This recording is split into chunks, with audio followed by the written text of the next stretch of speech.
With me, Neha Khanna. Well, there was a massive fire tragedy in Johannesburg in South Africa today. A devastating fire erupted in a five-storey building located in the heart of the city, claiming the lives of at least 70 people and leaving dozens of others injured. The incident took place in the early hours of the morning, and authorities are still struggling to ascertain the cause of the inferno. The building, which had been abandoned but had been occupied by homeless individuals, turned into a scene of chaos as flames engulfed the entire structure. Reports say some desperate residents were forced to jump from windows to escape the blaze. Heartbreakingly, among them were 7 children, the youngest being just 1 year old. Emergency services, including firefighters and disaster management teams, have been working tirelessly to contain the flames and rescue survivors. The building's interior resembled an informal settlement with makeshift structures and overcrowded rooms, making it extremely difficult for residents to escape the fire. Firefighters faced massive challenges navigating through the building due to numerous obstructions. According to a spokesperson for the Johannesburg Emergency Services Management, the fire took more than 3 hours to bring under control, with only 3 of the building's 5 floors accessible by mid-morning. He said the death toll might rise further as the search for victims continues. Witnesses say as many as 200 people could have been residing in the building. There are indications that residents may have lit fires inside the building to keep themselves warm during the winter cold. The tragedy highlights the dire living conditions faced by many in Johannesburg's inner city area, which has transformed from a bustling business hub to an area inhabited by refugees, migrants and those seeking work opportunities. With the lack of suitable housing, abandoned buildings are often taken over by people in search of shelter, leading to precarious living situations. EMS, which is a department that is the first responder, was alerted at 2:30 early hours of this morning of a fire that broke out. At the time, it was 2 floors that were affected, but gradually the fire accelerated towards the 3rd floor. 141 all families that have been displaced, and then 40 people that are in hospital. At least 70 people have lost their lives and the death toll could rise further. Our thoughts and prayers are with the people who have been impacted by this fire. All right, let's now move on to our next story. Let's turn our attention to India's other neighbor, Pakistan. At a time when the country is grappling with its biggest economic crisis in its entire history and struggling to stay afloat, you would think the political and military leadership would come together and lead by example and at the very least adopt some austerity measures in solidarity with the suffering masses who are reeling under unprecedented food and energy inflation and a crippling power crisis. But it seems that's too much to ask. Sample this. Pakistan's President Dr. Arif Alvi has sought an increase in his salary. That too a twofold one. Yes, you heard it right. He says one raise should be effective from 1st July 2021 and the second from 1st July 2023.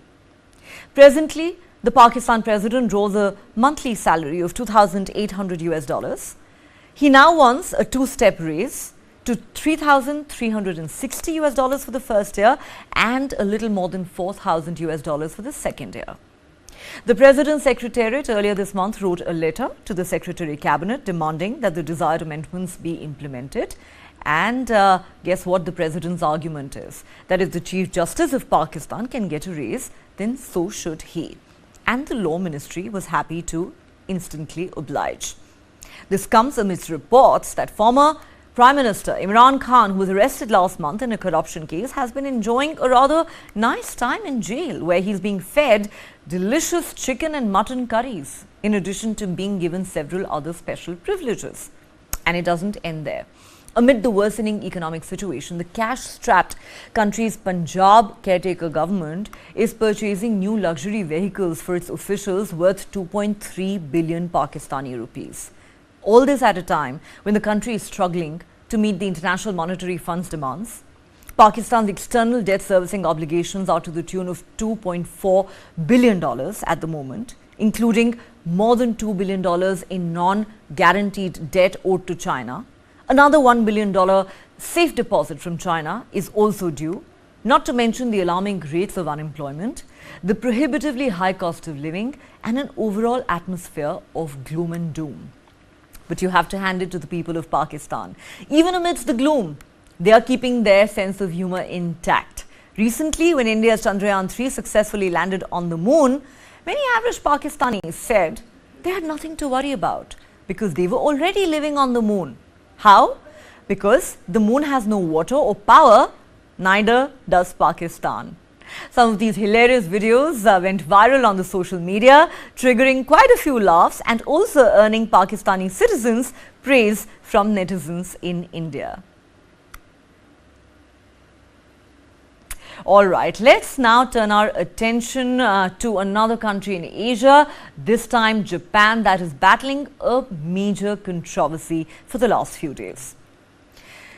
All right, in an effort to prove the safety of Fukushima Seafood amidst concerns over treated radioactive wastewater from the Fukushima Daiichi nuclear power plants, the Prime Minister made a unique statement. Fumio Kishida and 3 of his cabinet ministers showcased their support for Fukushima seafood industry by enjoying a meal featuring fish sashimi caught off the Fukushima coast. The menu included flounder, octopus, sea bass along with locally harvested vegetables, fruits and rice. This gathering was aimed at combating doubts arising from the release of treated radioactive wastewater from the nuclear plant. Prime Minister Kishida said, "We eat in support of the Sanriku Joban region. All seafood items from there are full of appeal." In other words, safe. So, how did this controversy begin? And why did the Japanese Prime Minister feel the need to make this gesture? The Fukushima wastewater release, which began last week, has stirred controversy both domestically and internationally. Fishing groups in neighboring countries, including China and South Korea, have expressed grave concern and opposition to this. China, in fact, swiftly banned Japanese seafood imports in response, and rallies in South Korea protested against the wastewater discharge. Officials have emphasized repeatedly that the released water undergoes thorough treatment with scientific evidence confirming its safety. Tritium is the only remaining radioactive element which is diluted until it falls below regulatory limits. And the tests on fish near the Fukushima plant have reported undetectable levels of tritium, supporting the government's case for seafood safety.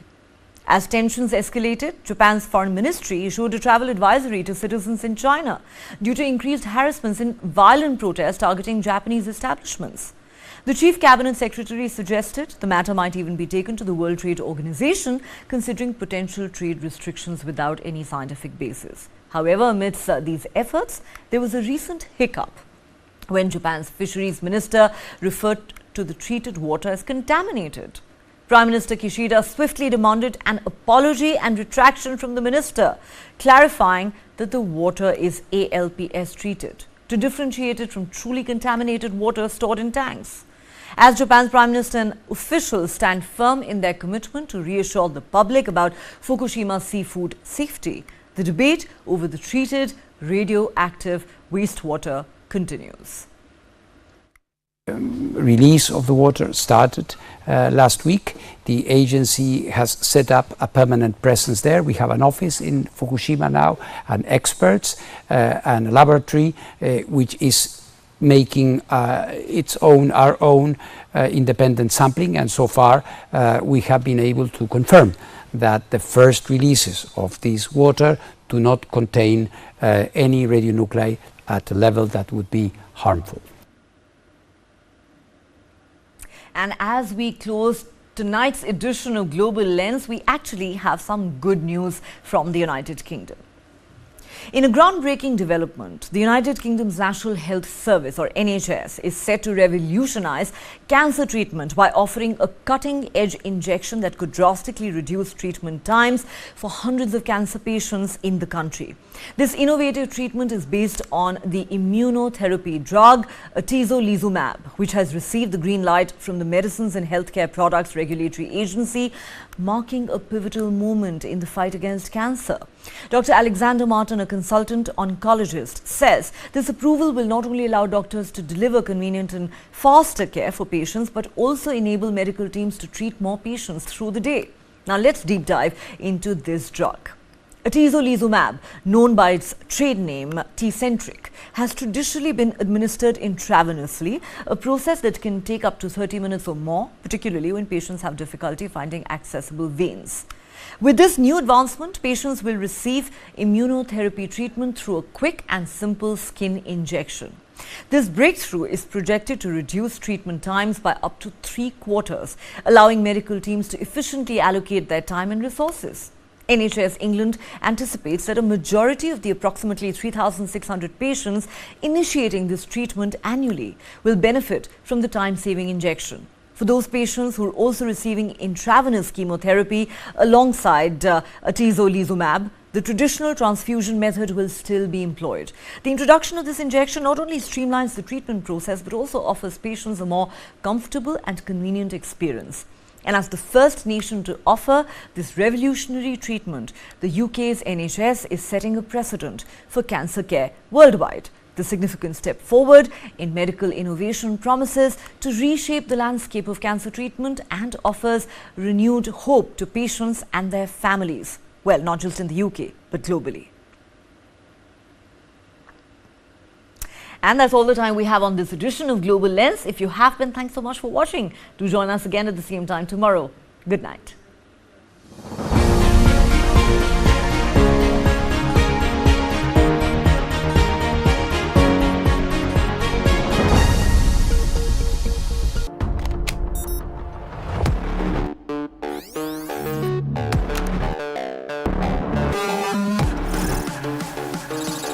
ChatGPT. It can generate codes and